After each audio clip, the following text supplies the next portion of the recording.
Become a sustaining member of the Commonwealth Club for just $10 a month. Join today.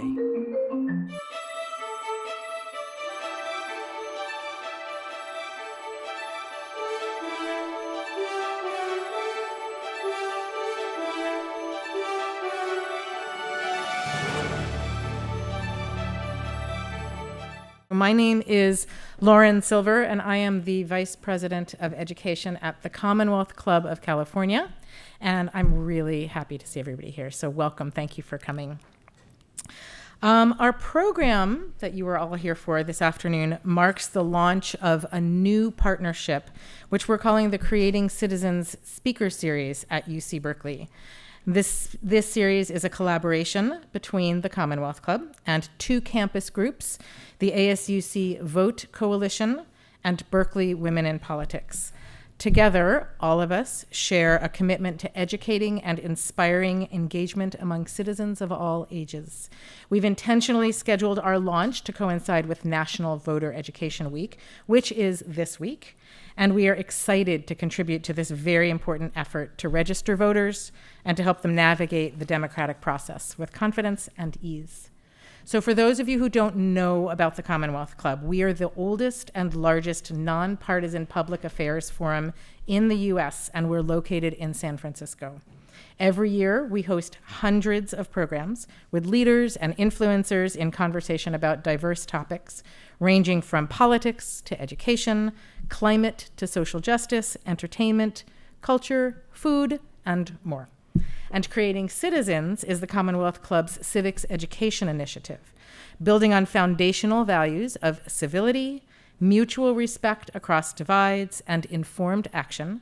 Creating Citizens engages youth and adults in meaningful civil dialogue about important contemporary issues so that we can all become active, informed participants in our democracy. We're grateful to the KORET Foundation for their generous support of Creating Citizens and for their dedication to improving the quality of civics education in California and beyond. We would love to welcome you to future programs. We have a number of special opportunities for students and for educators, including free tickets to club programs and discounted memberships. If you didn't get a handout on your way in, please grab one when you leave. You can also find information on our website, which is commonwealthclub.org/education, and you can follow us on social media. We are on Twitter and Instagram as @CW and as Creating Citizens SF.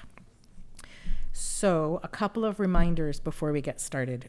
First, we're recording this program for audio and video. So please silence your phones, your watches, anything else that makes noise, so that it doesn't interfere with our sound from our speakers. We also encourage you to ask questions of our speakers. You will find a question card in front of you. If you don't have one, we can give it to you. Write out your questions. Legibility counts. If we can't read it, we can't ask it. And we will come to collect the cards from you and then give them to our speakers. So now I am very happy to introduce Alex Edgar, who is the director of the ASUC Vote Coalition and will be the moderator for the second part of our program, and Brooke Nunez, who is the director of professional development for Berkeley Women in Politics, and they will introduce our speakers. Thank you for coming. Hello, everyone. As she said, my name is Alex Edgar, and it is my pleasure to welcome you all here today for our first event of the Creating Citizens Speaker Series. We are very excited about the guests we have today. And before we introduce them, we'll briefly introduce ourselves. Again, my name is Alex Edgar, and I'm the director of the ASUC Vote Coalition, the official nonpartisan civic engagement arm of UC Berkeley's student government.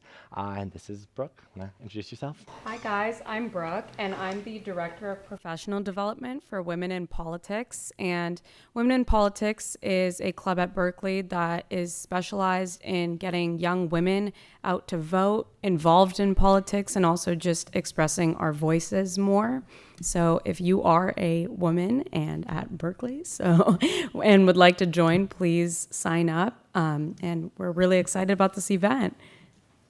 Awesome. And with that, I'd like to briefly, I'm sure you guys already know a lot about these two amazing panelists we have here today. But first, we have California's Attorney General, Rob Bonta, who is joining us here today to discuss his kind of civic journey. He kind of was inspired a lot by his experiences growing up as an immigrant to America, and we'll be discussing a lot more about that. And we also have, kind of leading this conversation, our amazing Vice Provost for Graduate Studies, Lisa Garcia-Bedoya, who is one of the best people in the country and most practiced at, really researching political involvement, especially among minority communities.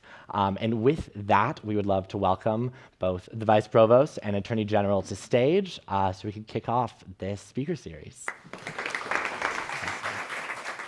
So welcome, Attorney General Bonta. I think I speak for all of us to say we're so excited to have you on campus, and thank you for taking the time to be in conversation with us tonight. Honored to be here, everyone. So we're going to ask you to kind of go through your journey and hopefully help us inspire young people to be involved in politics, and sometimes that's an open question. And so I know often my experience with students is people really like to hear kind of what brought you to where you are. So if you could start by just telling us either who or what inspired you to become civically engaged? Pretty simple for me. Is that my parents, I'm very much my parents' son, and my parents were social justice activists and advocates, and were part of some of the greatest social justice movements our country has ever known. My mom is an immigrant from the Philippines. She came here when she was 28 years old. She was on a ship for 3 weeks and arrived here in Berkeley, actually, in the 1960s. She went to grad school at the Pacific School of Religion, and she met my father there. My father was involved in the civil rights movement at that time. He was a student in Berkeley when he had a colleague who was in Selma, Alabama, organizing and audio recording the voice of this incredible leader who was talking about a more just world and a more fair society. And he would send these audio cassette tapes to my father through the mail. Does everyone here know what an audio cassette tape is? Old archaic technology for recording sound, but he would send these audio cassette tapes in the mail to my father. My father would open up the package, listen, and it was the voice of Martin Luther King Jr. And he felt called to action. He felt he had to be in Selma, Alabama. So as a student, as a grad student, he jumped on an Amtrak. He rode for 3 days, and he arrived in Selma, Alabama. I mean, he met Stokely Carmichael when he was there. He was in church with Martin Luther King Jr. He organized for civil rights and voting rights. He was part of one of the greatest, most defining social justice movements in the history of our country. And my mom and dad, after grad school, they went back to my mom's home country, the Philippines, and my sister was born first, then me. And soon after I was born, my parents had to make a decision about the future of their family and their son and their daughter, and they wanted us to grow up in a place where they had civil rights and human rights, where they had due process and the rule of law, where there was a democracy. And they didn't see that in our future in the Philippines, and they were right.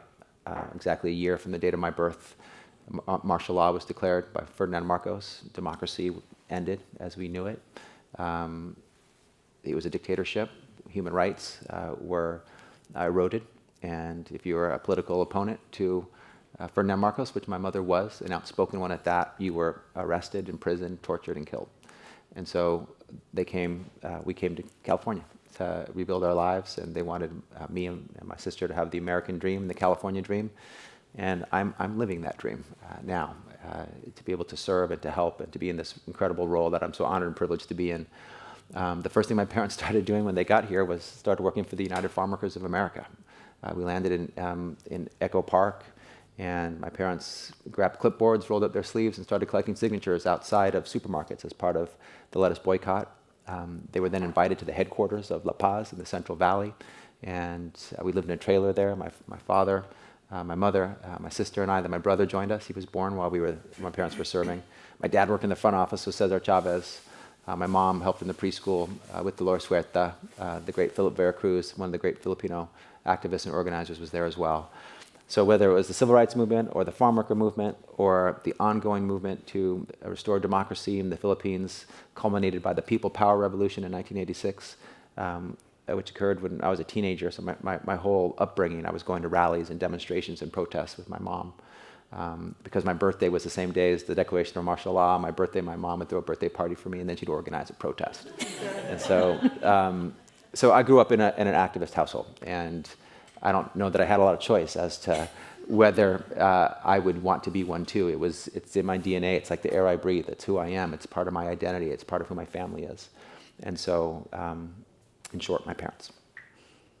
Thank you so much for sharing. That's an incredible story. And I just want to thank you for the work you've done to lift up the role that Filipinos have played in the UFW. Yeah, Since it's something that people it's in my book, but it's not, yes, a lot of people don't talk about that. Thank you. But from the beginning, right, and all the way through, it's been an important partnership. From the start.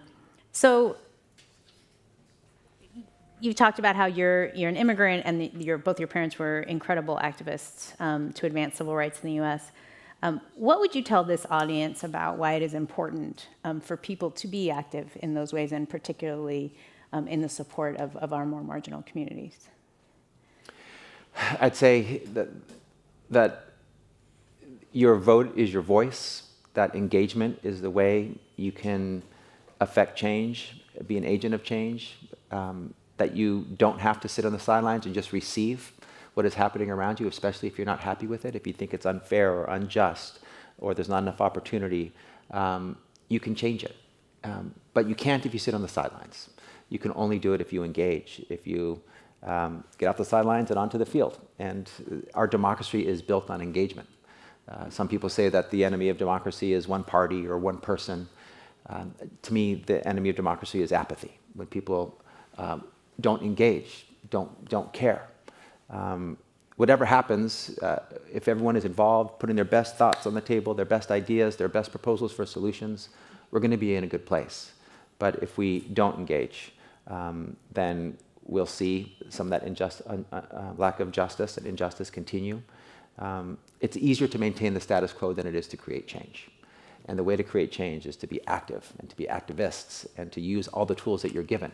People have fought, died, bled for the right to vote. And so many of us don't exercise it regularly. To me, it's a patriotic duty to use the vote every time. Not just when the president is on the ballot, not just when the governor is on the ballot, when the dog catcher and only the dog catcher is on the ballot, when it's local initiatives and only local initiatives. Sometimes your local initiatives, your local elected is the most important ones in your lives.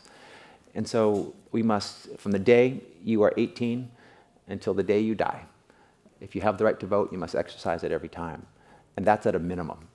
And there's all sorts of other things you can be doing to engage and to advocate for change and catalyze for change as well. But if you don't fight for it, you will be the victim. You will be taken advantage of. There's a statement in politics, you might not be interested in politics, but politics is interested in you, meaning that everything in your lives, people are making decisions about. And don't you want to vote in the people that are making those decisions? Don't you want to have a voice in those decisions? Otherwise, they're going to be made without your input, without your values, without your vision. So absolutely critical to our democracy, to your well-being, especially to the future of marginalized communities that have been overlooked, harmed, abused, mistreated, treated unjustly, to raise our voices. So what would you say, where do you think the narrative comes from? I agree with you that politics affects every aspect of our lives, and we should have a say in the people who represent us. So where do you think that message comes from, that votes don't matter, that your vote doesn't matter, you don't need to bother, it doesn't make any difference anyway? I don't know. But it's certainly a dangerous belief. One, it's a belief that when aggregated, it leads to the end of democracy, because democracy requires engagement and voting by a large group of people regularly. It requires their input. It's also demonstrably false that your vote doesn't matter. There are so many votes in local elections where it's one vote that makes the difference. There's votes, look at Minnesota in 2008. Al Franken, almost 3 million votes cast. He won by about 300. And he was the 60th senator. Because he was elected, Obama was able to make history.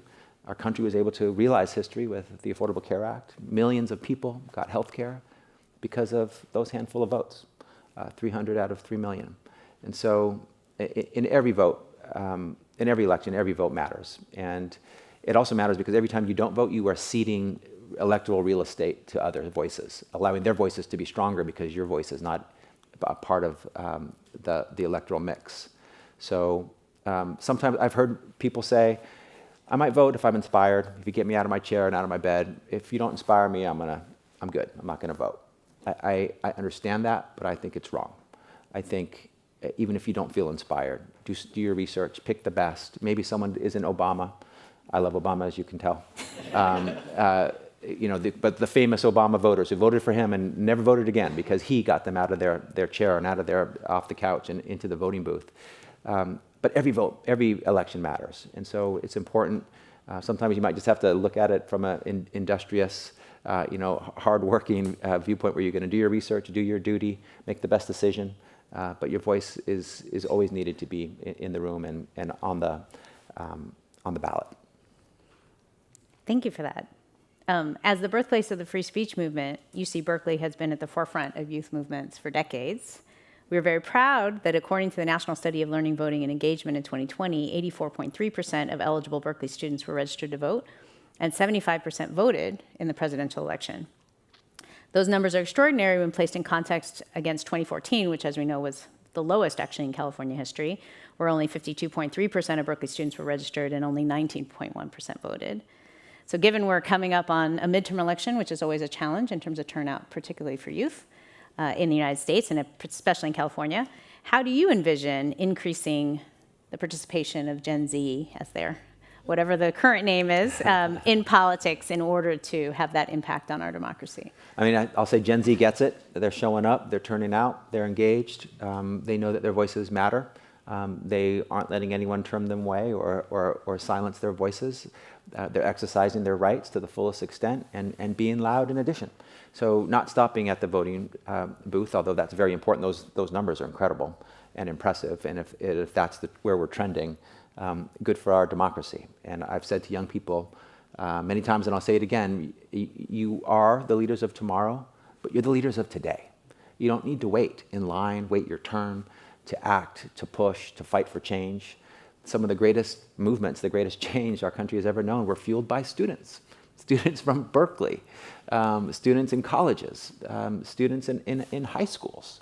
When you talk about young people today and you see folks in middle school, elementary school, high school, walking out of school because of, as part of the climate strike and saying, we need to do more. We need to be more urgent, more aggressive to address climate change. I want to have a family, but I don't feel, this is what my daughter told me, but I don't feel it's responsible to bring a child onto this dying earth right now until we do things that are more drastic to save our planet for tomorrow. Or students marching for our lives because of gun violence, because they're saying we don't want to have active shooter drills or active shooters in our schools.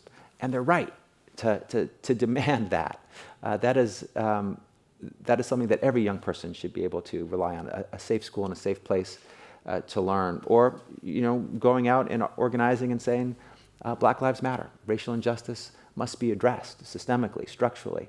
And so young people are leading the way in so many ways. And I always believe when you're given a set of tools, you need to use every tool in the toolbox, from your vote to your voice and activism, to your ability to organize, until you achieve the change that you seek. Thank you. I'm going to bring it back a little bit to the personal again and ask you to share. You've had an incredible career of service in a lot of different domains over the course of your time, both in the public and now as our Attorney General. What have you found to be the most rewarding of being engaged in those different sectors over that time? The through line for all of it, and I've served as a healthcare district director in Alameda, a vice mayor of my city of Alameda, assembly member for almost 10 years, a huge honor, attorney general. I served as a deputy city attorney in San Francisco for almost a decade. And the through line through it all, the thing that's the most rewarding is helping someone, making their life better, from the micro to the macro, from one person to a million people. From something that affects one individual and one family in one neighborhood to something that affects a national policy. But every time it's the ability to make lives better, make change, especially when it involves a long-standing injustice, righting a historical wrong, and something like ending the use of for-profit private prisons. I thought it was wrong. I don't think we should profit from the prison industrial complex. We shouldn't have that in California. I authored the bill to end them. They're ended. And that's a big change for where we were and where we're going. We had, as the Attorney General, there was a proposal from Instagram to have an Instagram for Kids platform where it was specifically focused on and targeted towards our youngest kids, and we were able to stop that from happening. And sometimes, the most powerful moments for me when I meet with someone one-on-one, and they're impacted by some sort of unfairness or injustice. They're suffering from environmental injustice, and they're telling me with tears in their eyes that the cancer rates in their neighborhood are high, and they've lost their sister and their uncle. Or they're telling me that they got out of prison, and they have turned their life around. They want to get a job, and they want to get housing, but they can't because they're prohibited when they have to indicate their felony conviction. And when we're able to change those things, when someone tells me personally, authentically, powerfully, emotionally often, about something that they suffered from, and I know I have the opportunity, the ability to change it, and not just change it for that person, but for anyone under similar circumstances, that's the most rewarding thing for me. Thank you so much. I want to remind our audience, if you want to ask your own questions, please fill out your card and give it to Lauren over there, and she'll share, because I'm about to ask my last question, which is, if you read the paper, there's a lot of doom and gloom around politics these days and not a lot of positive stories. Can you share with us what it is that has either inspired or given you hope for democracy recently? There is a lot of doom and gloom. And I will say, I don't have the greatest longitudinal perspective, but I've been in politics and policy for 2 decades plus. And I've never seen it this divisive. I've never seen it this extreme. I never thought there would be a time when we weren't just debating about our ideological or political philosophies, but we were debating about the facts. The facts are not up for debate. The facts are the facts. You're entitled to your own opinion, but you're not entitled to your own facts. But people feel entitled to their own facts. There are some people today who feel that there's only 2 outcomes to an election. Either you won or you were cheated, not that you could possibly have lost. And that's a problem when it comes to democracy. And so I also believe that in the darkest moments, you see the best in people. You see people rise up, and you see our beautiful and powerful American spirit prevail. COVID was one of those times, a harsh time, a horrible time, a time I hope we'll never see again. But we saw neighbors helping neighbors. We saw people stepping up to feed each other. We saw the pharmaceutical companies put down their competitive differences and work to make, in record time, new vaccines. We saw people step up for one another. And so I'm inspired by this moment and by the response that we're seeing. The engagement is through the roof, through the Trump administration, and even now with some of the Supreme Court decisions that are taking away rights that have been constitutionally protected for over 50 years. People are not accepting it, laying down. They're fighting, they're pushing, they're fighting for their democracy and fighting for this country, which, it's still a young, relatively young democratic experiment. And through all that, the young people are the ones. They're clear-eyed. Their moral clarity about issues from climate to guns to race relations. They know what is right and what is wrong, and they're voicing that. And they're holding adults, older people, accountable for not doing enough and not doing it fast enough and not being aggressive. And so our next generation gives me a lot of hope and a lot of optimism for the future. Thank you. That is a perfect So segue. no pressure, everybody. Yeah. Yeah, y'all need to fix the things we screwed up. Yeah. Oh, this is a good one related to the voting question. What should we as voters do when we feel that none of the options on the ballot reflect our voice? You can write someone in if you want. That does reflect your voice. But always express your voice. Or another approach is, understand that no one's perfect. You're never going to have someone that's going to match your voice exactly.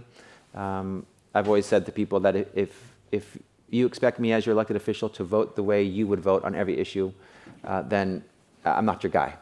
I hope you'll support my values, my vision, and know that I'm going to work hard, be well informed, and make the best decision I can. So you could also vote for the person that's closest to your vision, but you must vote. that part has to happen. But feel free to put someone in that you're excited about if there's no one on the ballot that does excite you.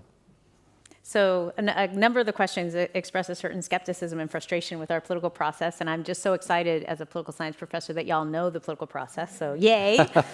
So one of these is a very inside baseball question, which is, do you believe the Electoral College, the Senate, and gerrymandering somewhat undermine, and you can see there's I think that was more strongly worded originally, so nice job being diplomatic, the notion that our vote is our voice. In Wisconsin, a Democrat, if 53% voted Democrat, while Republicans got 64%, 53% of people voted Democrat, but Republicans got 64% of assembly seats. What should they do if voting yields that result? Have and enforce the strongest voting laws possible, including anti-gerrymandering laws.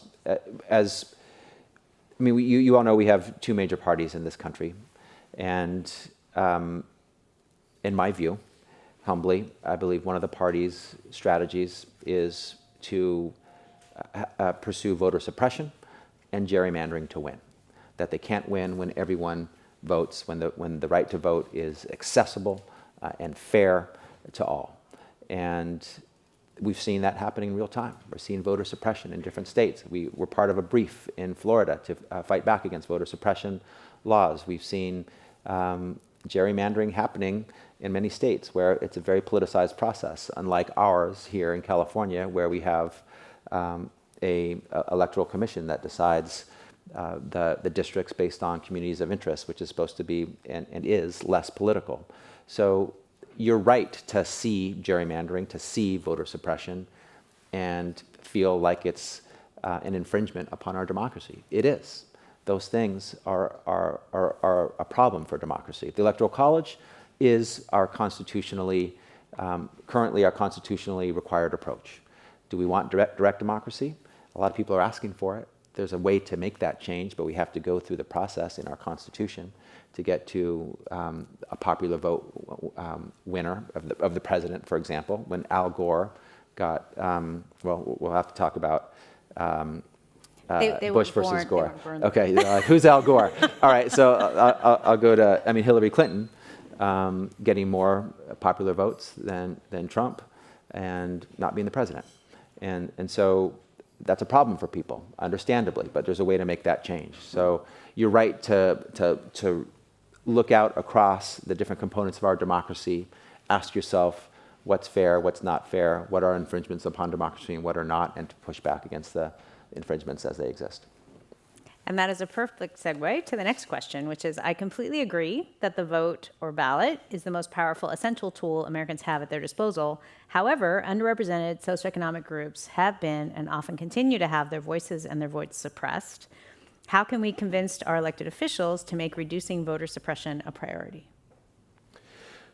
There's one really interesting story I want to tell about someone that you, I'm sure, have all heard of now, but maybe didn't a number of years ago, and that's Stacey Abrams in Georgia.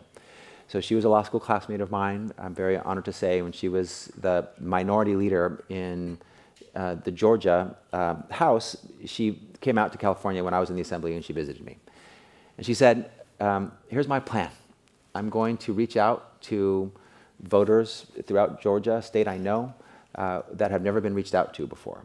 The way that our system works right now is they look at those who've already are likely voters, 4 out of 5 voters, 5 out of 5 voters, maybe 3 out of 5 voters, and they reach out to them. So if you voted before, you're going to be contacted. If you never voted before, you're not going to be contacted. Or if you're not an infrequent voter, she's like, I'm going to reach out to those who are the infrequent voters. And I'm going to be on people's porch. We're going to have trusted messengers talking to them. We're going to engage them with people who look like them, who care about them, who care about the issues they care about. And we're going to get them to vote. And I was like, okay, Stacey, all the political science up to that point would not suggest that that was possible. But she literally, in my view, rescued democracy in the United States with the elections that came out of Georgia. There was a Biden win there. There was a Warnock win. There was an Ossoff win, 2 senators. and the president in Georgia. And a lot of it with the organizing that she did through Fair Fight and her other organizations. So that is a type of suppression where you are marginalized because you're ignored.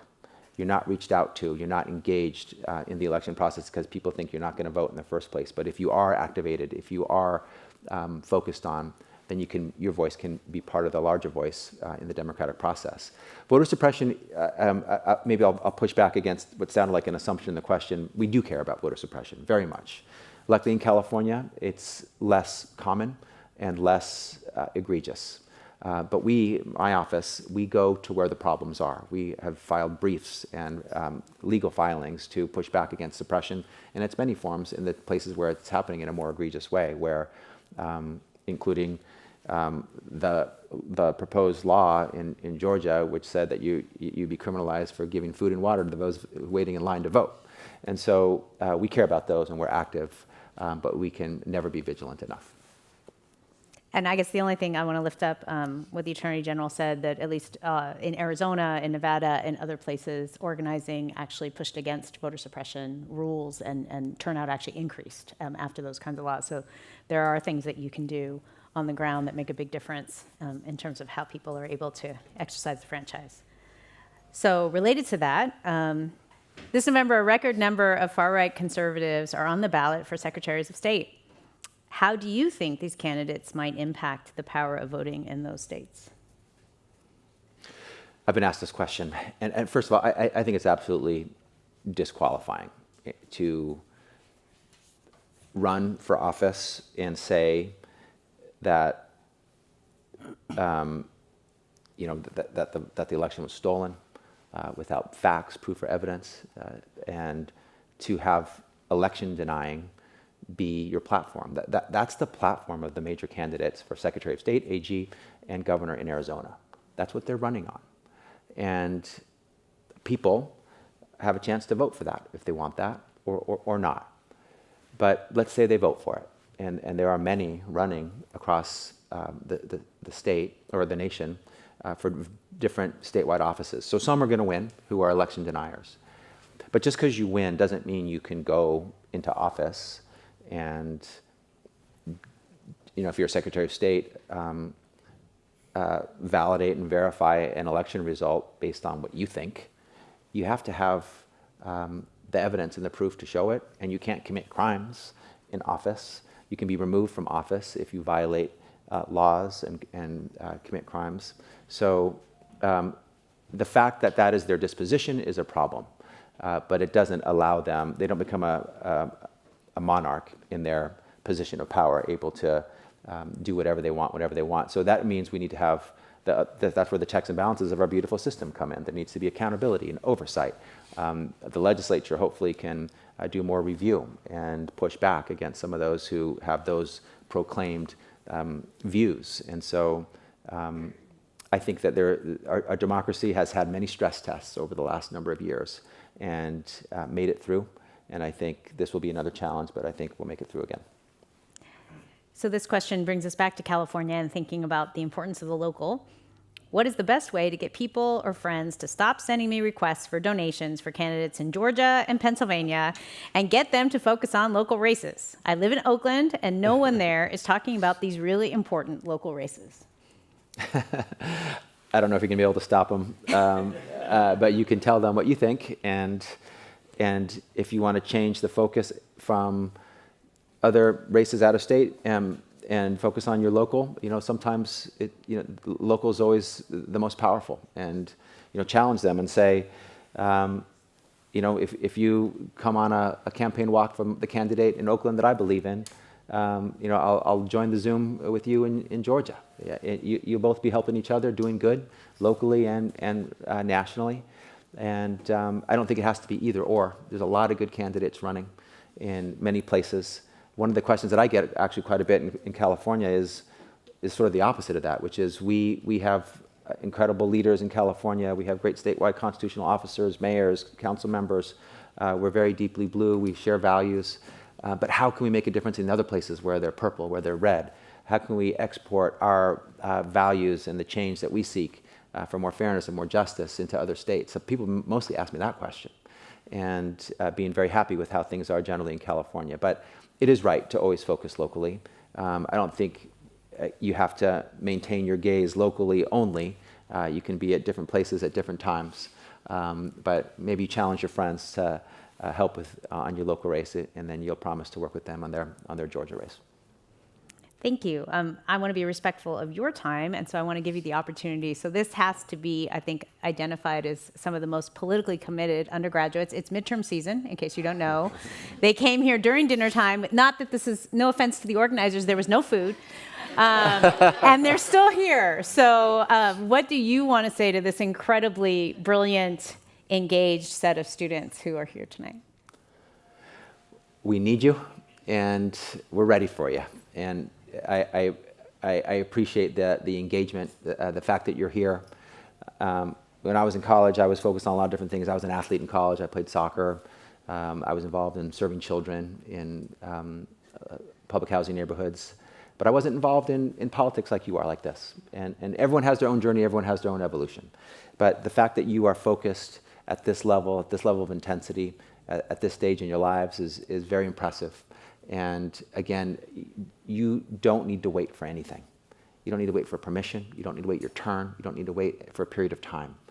You can, and I'll say, we need you to serve now, to step up. So whatever you're doing now, think about what else you can do to step it up, because you're the leaders of the pack. You're the ones that are the most focused, the furthest ahead, and we need our top performers to do even more in the toughest of times. And those times are now. We don't have to wait for them to come. These are challenging times when it comes to our democracy. These are challenging times when it comes to misinformation, extremism. So raise your voice, step up, maybe run for office. Maybe some of you already are. But you can run for office now. You don't have to wait.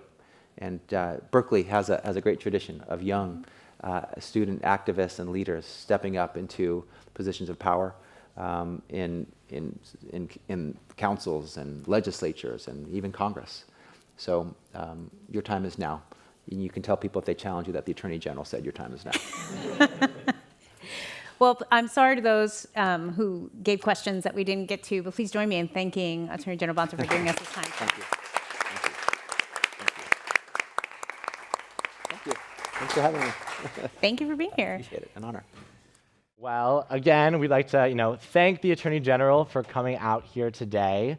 But for the second half of our program today, we're going to be kind of going into the weeds a bit more with two really accomplished individuals. We have the Vice Provost who's staying up here to give more of her own personal knowledge. As we said, she's the Vice Provost of Graduate Studies and has been doing political research for many, many years. But we'd also like to welcome to stage Duff Sondheim, who is a former Republican Party chair for California and has been very involved in kind of California politics for many years. And we're really excited to have both of them in conversation. Okay, so that was a really incredible way to start off the evening, and I don't know how we're going to top that off. But we're going to try our best. I'm very excited to discuss civic engagement and voter turnout, especially as college students. And we are very lucky to be joined by these two who have, experiences on opposite ends of the political spectrum, but are really united here today to discuss, you guys, to discuss how us as young people can become more civically engaged. But there is one, I think, unbreachable divide between these two. And one is a tree, and one is a California golden bear. Pick which side you like. Unfortunately, he's on our home turf, so. But he's been a big supporter of the campus. Yeah, but has been a supporter, so maybe we'll give him a little leeway with that. But we, with the 125th anniversary, I just got to start off with the Go Bears. We can't start off without that. Boo! No. You came prepared. He knew it was coming. He knew it was coming. Wow. This is the Rose Bowl. Some teams go to there and actually play a football game there. Okay, well, You with sound that. like So, Mr. Sunheim, if you could give us kind of a little bit more information about yourself and really highlight your civic journey. Sure. Well, it's not as interesting as the Attorney General, but it's very personal. I grew up in Chicago, Illinois area, and I had a brother with mental disabilities in the 60s. And so we were constantly fighting the state to have the right to keep him in our house. And so there weren't the resources for that at the time. And so things came very easy to me. I was very successful. And my brother, who frankly I thought was a better person, was always being discriminated against. And we'd go to places where I'd try to buy clothes, and they would talk about my brother and talk about him openly about being a spaz and all that sort of stuff. So I always felt like I had been given things that my brother hadn't. So my responsibility was to try to get back. And I always tried to do that. And my mother, given that she was dealing with my brother, was a harried person. There was another child in our family. So in 1960, when Eisenhower gave his farewell address at the Republican convention, I was shocked that in the middle of the day, my mother sat down in an ottoman in the TV room and actually watched somebody speak, the President Eisenhower. And she was crying. And I thought, wow, anything that can get my mother's attention and affect her that way must be worth being engaged in. So I've always had kind of that dual thing of being part of the community, understanding the needs of people that don't have as much as I've been given, and at the same time wanting to be actively engaged. So I kind of did that all the way up and through 1999. And then Bill Bradley, a Democrat, was running for president, and I was helping him out, and he came to my office one day and said, "What's wrong, Duff?" And I said, "Oh, nothing." He goes, "Oh, I can tell something's wrong." And I said, "Well, Senator, all my life I've had goals. I wanted to go to a good school, have a nice family, get a good job, and I've lost my ambition." And he started laughing. I go, "Senator, that's not very funny," and to me. And he said, "Duff, I know you well enough to know what's happening.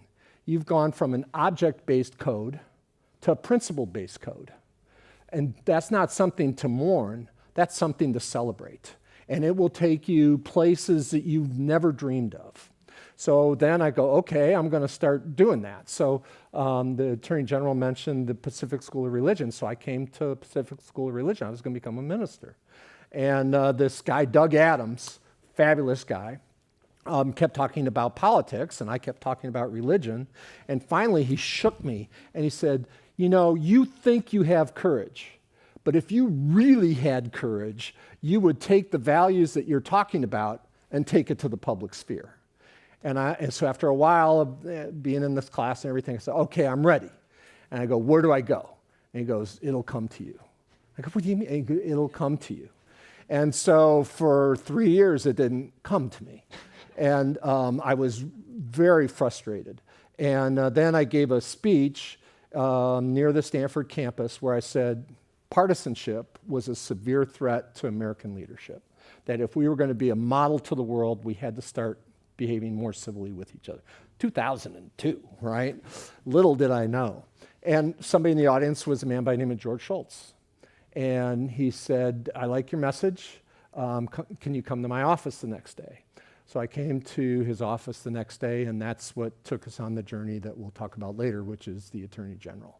So that's kind of but it's always been those two things. It's, my personal journey and how I can personally make a difference, but in mind that there's a public side of that. And I think that's really important to you, because if you're going to really stay true to your values, that choice is going to come, and you need to be ready to make that choice. I traveled around this state and the country with Kevin McCarthy for 4 years. I don't recognize him anymore.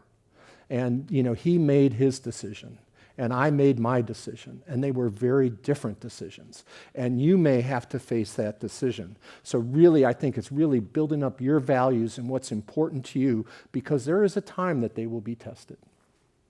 Well, thank you so much for that answer, Duff. And I think kind of what you're discussing about the personal and the public and kind of the connection between those two is definitely something connected to the Vice Provost's journey. But Vice Provost, I'd love to hear more about your story and a real emphasis on what inspired you to devote yourself to researching educational and political inequalities in the United States. Thank you so much, and thank you again for having me here. So my parents are Cuban refugees. They arrived in Los Angeles in 1961 because my father hated Miami, and LA was warmer than New York. That's how immigration happened. And they didn't, for a period of time, this was before the Cuban American Adjustment Act, so they had to go through a third country. They went through Jamaica, and because my father had been a member of a union in Cuba, that was considered a communist organization. And it was not entirely clear that he would get a visa. He spent 3 months waiting in Jamaica without being able to work, with no money. He lived in the Catholic Church.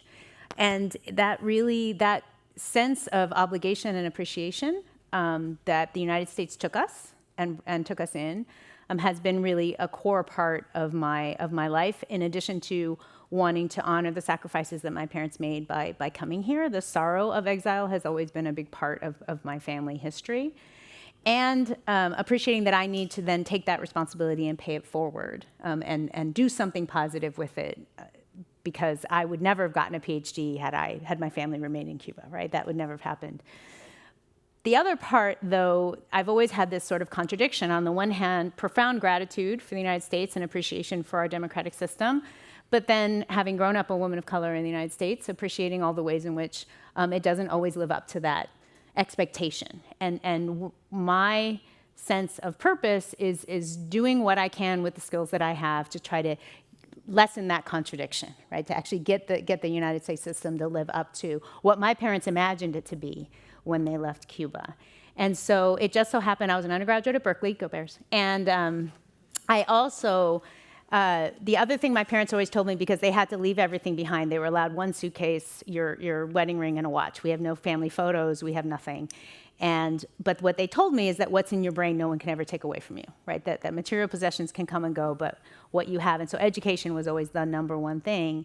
And I realized early on that there were lots of smarter people than I was, including my siblings. But I got school, like I have the kind of brain that works in school, and that I thought, when I was here, that I had one Latina professor at Berkeley, it's Laura Enriquez. She's still in the sociology department. I took her first semester teaching at Cal.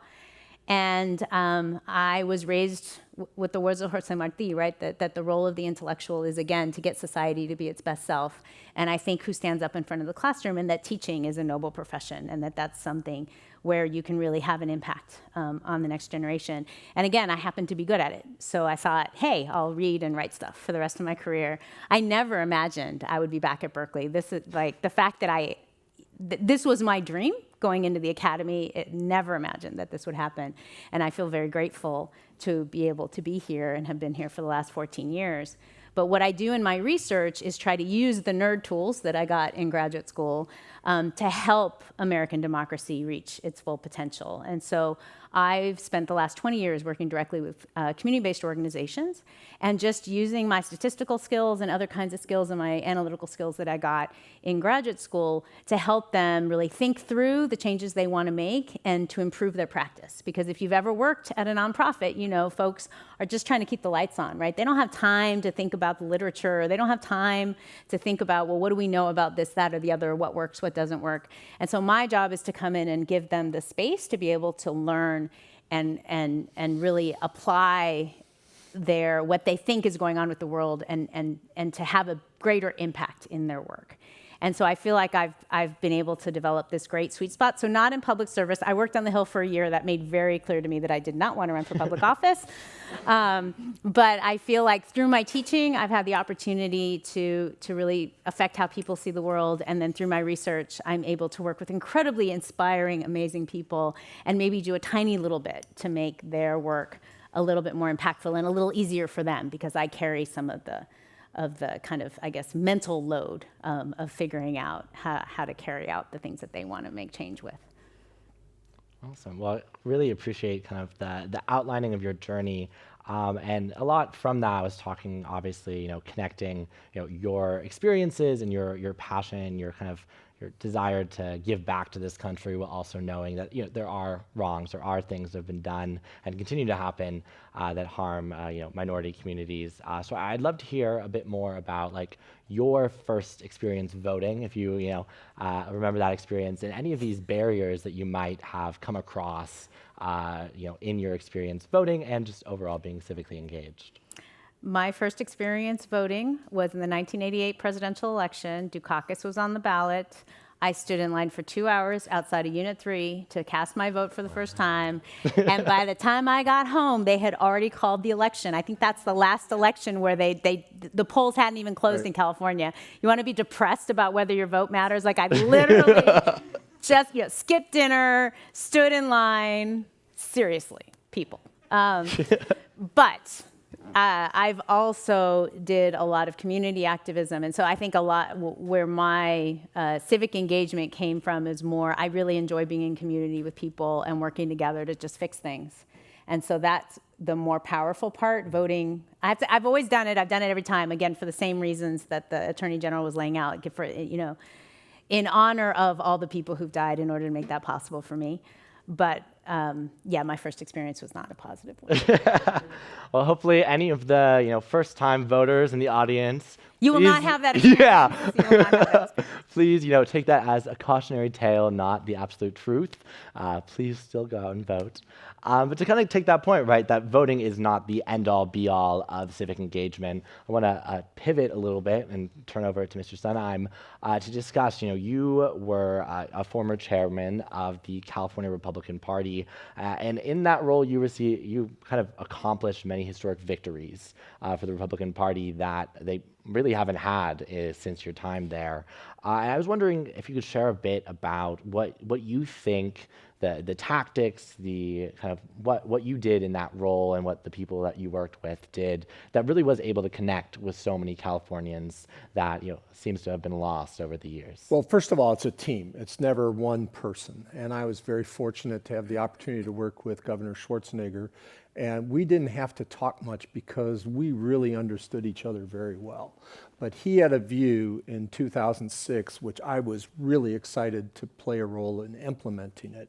And that was, just as the Attorney General was talking about, getting the 1 out of 5, the 2 out of 5. Schwarzenegger wanted to go all over the state. And he wanted to listen, which was really, truly listen to what was going on in those communities. So we would have these events with community leaders. And then my role was to get them registered, to find out what the issues were that were important to them, and then target them primarily through mail. Although we did do radio and TV, we just found direct in the mailbox really worked. And we had 62% of the Asian vote, a majority of the gay vote, 39% of the Latino vote, and 27% of the black vote. And so we governed that way. It wasn't like, okay, this is for the election and then we're going to govern in a different way. Things got off the track for other reasons, but I was able to get a national award for the work, but again, it was just part of a team that really focused and understood what was going on in those communities, which then led us to do, the Attorney General was talking about the redistricting commission. That was something that we did. We also did the open primary. And then after Schwarzenegger left office, I came up with this concept of pension reform, which Governor Brown then endorsed. But it was from that experience of going around the state, listening to what the concerns were of the people, addressing those issues as they understood them, but also understand from people that are just struggling to get by and can't see the bigger picture, what aspects of the bigger picture was I able to see that I could have an impact on. So again, it's direct understanding of what's going on with the individual, but also because of the luxuries that I have, see the bigger picture a little bit better and look at the institutional changes that you can make because of it.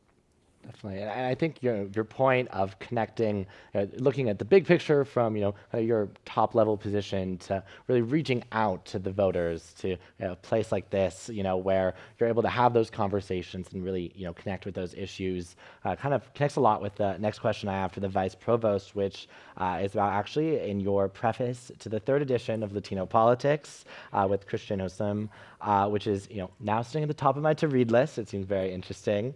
You said something that really, really struck me, and it was that demography is not destiny. And as one of the nation's foremost experts on political engagement within communities of color, I'd really love to hear your thoughts on the state of minority youth engagement and the overall trends we're seeing with Gen Z, younger voters, as they're heading into the midterm elections. Thank you for that. So what I meant by that statement is that there's a tendency to say, oh, the reason that California politics have changed is because the demography has changed, right? The reality is the state of Texas has had the exact same demographic change, right? So what happened in California was you had decades of organizing that happened, right? You had decades of engagement. You had decades of folks working on the ground, talking to their neighbors, sort of talking about the things that people care about. And so what I've learned over 30 years, which is going to seem totally obvious, but for some reason we don't run campaigns this way, is that if you knock on somebody's door and you are like them, you're from their neighborhood or somebody that's had a similar set of life experiences, and you talk to them about the things that they care about day to day and the things that are on their minds, and you explain to them how politics, how elected officials actually affect those things. Because that was the thing I know Attorney General Bonta raised about the importance of local elections, and somebody else, I don't know who asked that question, but it's your local government, right? They decide whether your trash gets picked up. They're the ones that decide whether there's that stop sign on the corner, right? They're the ones that are doing the things that actually affect your day-to-day life. And that's the place where people can have the most power, right? Because so few people vote in those elections. But we don't teach that. Right? That's not what you learned, I am sure, during your AP government class, right? You learned how many congresspeople there was. You learned who the Supreme Court justices were. You didn't learn how it is if you decide you want a stop sign, who's responsible for that, and how federal, overlapping jurisdiction under federalism affects your ability to actually fix things in your local neighborhood, or why it is that zoning doesn't make sense in this place, but it's zoned this way in that place. And so if you talk to people about that and you educate them and you tell them stories about how people like them have actually won, folks will engage, either in voting or going to community meetings or whatnot. And young people are no different. And we did a series of focus groups last year with young voters of color, and it was striking, first of all, just how hard hit everybody is. Inflation is real, the economic impacts are real, the cost to family members, family members dying, being really sick, the healthcare issues are real. But what we found was there was just a profound desire for authentic leadership. Somebody who was not scripted, somebody who understood where you were coming from, and somebody who had real solutions to problems, right? Not sloganeering, not, and I think the biggest problem that's happened with politics, and I'd love to hear, Duff, what you think, is this kind of marketization of how we run campaigns, right? We focus group everything, we message test everything, and what you end up with these like soulless sound bites that everybody knows aren't real. And so people who actually do authentically care, because you do not run for public office if you don't care, right? Like you have things you care about if you run for public office, because most people can make a lot more money doing something else, but somehow that authenticity is never allowed to shine through because they're so packaged that it ends up then making people feel like there's nobody there that really cares about the real things that are affecting people. And so I would say, the good news is youth engagement has increased pretty dramatically over the last decade. It's still not where it should be. Young people are still the hardest to get on the doors. They're the hardest to get on the phone. It's really hard to contact them. I'm working with an organization. They actually found some TikTok influencers who were not political and got them to put some political content into their feeds, and that seems like a good way to kind of get folks, because what you need to do is politicize people's networks and to make it easy for people to get information, but make sure that that information is information they trust, because that's the problem. You guys have too much information, right? And a lot of it is directly contradictory, right? And so then it becomes really difficult to judge, and that's when people check out. And so I think that there's great positive movement, but I think the way we run our politics makes it difficult for people to feel like authentically engaging is going to be meaningful in their day-to-day lives. Definitely. And before I pop over to kind of get your kind of response to her answer and question, I want to mention kind of some brief statistics about how us as UC Berkeley students have been participating in our elections. And actually through the National Study of Learning, Voting, and Engagement, in 2022, 84.3% of eligible Berkeley students were registered to vote, which is quite a high number, and 75% of those students who were registered actually turned out to vote. But that was a presidential election, 2020, yeah. Meanwhile, well, those numbers are extraordinary, but if you kind of go back to 2014, which isn't that long ago, but only 52.3% of Berkeley students were registered, and of that, only 19.1% voted. So you see already, there is this massive change in youth participation, in youth voter turnout. And kind of with that information in mind, I'd love to turn it over to kind of hear your thoughts on the marketization of the campaign and how these sound bites. On both sides of the aisle, right? This is not a partisan issue. No. I think both parties are wrong in this regard. And then also, kind of touching on the youth engagement and the importance of it in, especially leading up to our midterm elections. Well, I think it's obviously extremely important that people vote. The highest award I've ever gotten on the national level was voter registration and getting people out to the polls. But I think you really need to listen to your heart and see where you feel you can make a difference. Because even though I have been in the room with the president on several occasions, regularly talked with governors, what I'm doing now in some way is the most meaningful work I've done, and that's landlord-tenant disputes with immigrants. Explaining to them that the country where they came from, the law was a vehicle to enforce the power of the state upon them. And what really makes the American democracy experience so exceptional, in the words of Bonta, is right up there with the Renaissance and the Beatles' White Album, is that our judicial system is to protect the rights of the individual from the government. And that's really unique. And so, this is your day in court. Because what I'm really trying to do is to show them, on an individual level that makes a difference in their lives, what our system is all about. So whether it's getting people to vote or, working on landlord-tenant disputes or whatever it is, don't feel like there is a way to do it.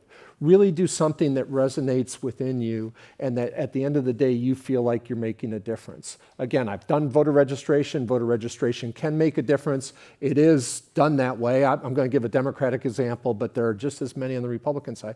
But the Inflation Reduction Act had absolutely nothing to do with reducing inflation. It had to do with the fact that the House Democrats were down and they did hired somebody to do a poll, and that's, oh, great, this will help. And the numbers have gone up since then. And we do the same thing I'm not even part of that anymore. They won't have anything to do with me anymore. But on the Republican side, the same thing was done. When I would go into a representative's office and I'd be meeting with them and I'd be interrupted by a policy person, they kept talking to me.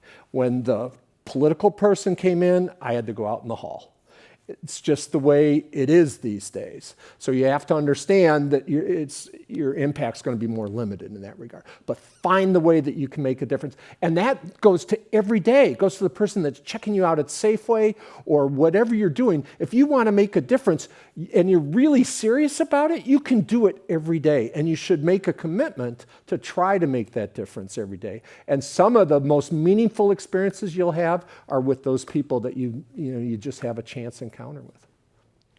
That's incredible. Thank you so much for your answer. And I really appreciate, your real emphasis on everyone's ability to really make that difference and how really the agency is in each of us. And I kind of want to get into that when, obviously we're with mainly college students in the audience. Can I just say one more thing along those lines? Sorry, but it's just, and then I'll let it go. So when I was working with Senator Bradley, I said, how come everybody says that they want to change the world? And he said, oh, Duff, don't you understand? It's much easier to change the world than it is to change yourself. I thought that was good insight. So. I mean, yeah, we see how politicians act, so it definitely seems to ring true. But yeah, I kind of want to go into focusing on the more campus level. And while we haven't gone into detail about either of your college careers, we have a Stanford football player, an economics major, and a Latin American studies and comparative literature major from UC Berkeley. So I'm sure very different college experiences. But I'd really love to hear from each of you. I think we'll start off with the Vice Provost, about how can students make their time on campus, really make the most of it, related to civic engagement and also beyond. Well, I want to lift up what Duff just said. Like, find your passion and go with it. Right? I feel like when I talk to students, often the world right now is overwhelming. Like, let's just be honest, right? There are just so many things that are wrong, or that feel wrong, or that feel like you want to do something about.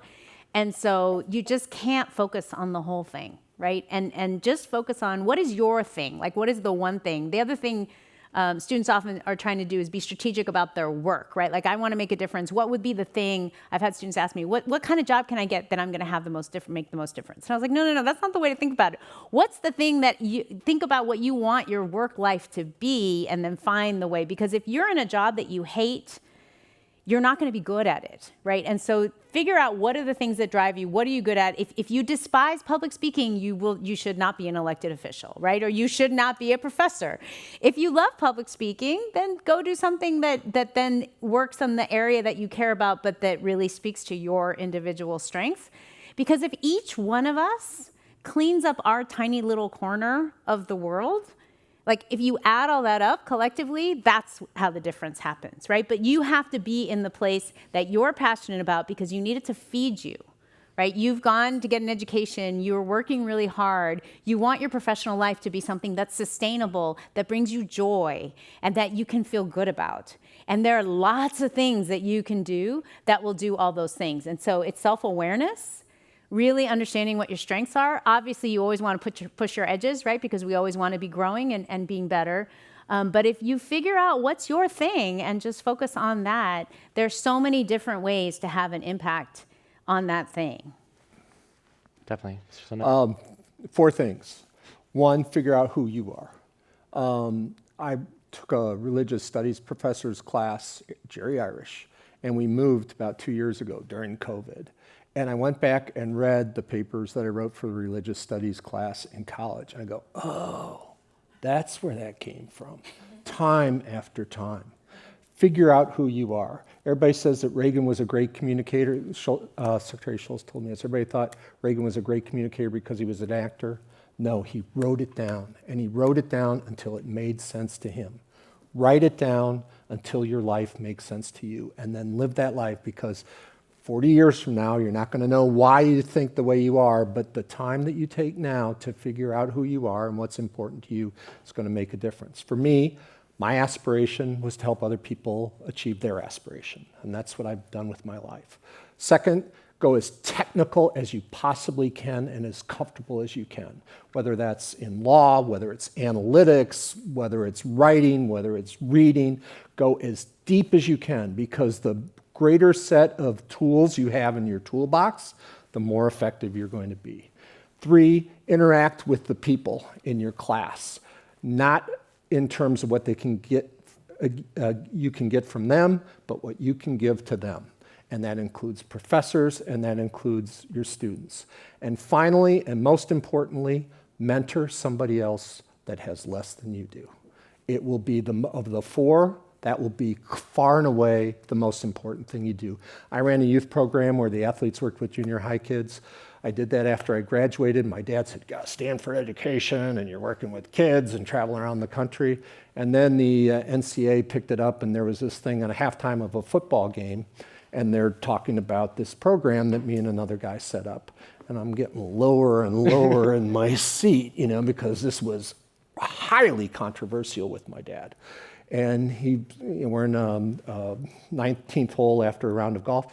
He goes, "Drinks are on me. That's my son's program," right? So really try to help out others. In the end, maybe at the time they won't understand, but eventually they'll understand, and it will be the most meaningful thing you will do, and it will set you on a path that will change the course of your life. Well, I hope you all feel inspired. I know I do from listening to all of their remarks about both civic engagement, but also their own experiences. But unfortunately, this is going to be our last question. So it's going to be the same question we asked the Attorney General earlier tonight. Because I think finding hope, finding optimism in this time where there is so much uncertainty, there is so much divisiveness, is really important. So I'd love to hear, is there anything that has recently inspired you or given you hope for our democracy in our country? So one of the core things that drives me is my kids. I have 3, and whenever I start to feel frustrated, I remind myself, right, my job is to make sure that they have better experiences than I had in every institution I've been in. And so my hope came from my daughter, my 17-year-old daughter, who's a senior at Berkeley High, who was upset about the Dobbs ruling and decided she wanted to organize a reproductive rights protest. And I have to say, I did nothing other than say, yay! And she went to the city of Berkeley. She got her permit. She shook us down for the money to pay for the permit. She, found out to have amplified sound. She needed a signature from a teacher. She found a teacher to give the signature. She had to have a teacher, sponsor because it was during the school day. And I got to see her out in Civic Square Park, last Wednesday. And at least at that time, like 100 students were there just talking about how they feel about this decision. And it just was so inspiring, not only because I think she's amazing because she's my baby, but just seeing this group of young people who were really, speaking out about what matters to them and why it is that they were frustrated with what was happening in the world. You guys inspire me every day, but that experience especially just gives me hope, right? That the country is in good hands and that y'all are going to fix all the things that got messed up up until now. Thank you. Mr. Sondheim? So America is an idea. Great Britain is a great country, but it's not an idea. France is a great country, it's not an idea. America is an idea that affects the world and is infecting the world every day. I'm fortunate enough to interact with people in the military, and they are so inspired by the Ukrainians. They go over there and they, oh yes, Jefferson said this, and Hamilton in number 53 Federalist Papers said this. They are living it. They are fighting for those ideas that our founding fathers understood so long ago. And it's not only affecting Ukraine and making a tremendous difference there. There are other military people that have been working in Taiwan. And up until now, the rule was when the Chinese come in with the guns, you turn it over and you let them take control. That has all changed because of Ukraine.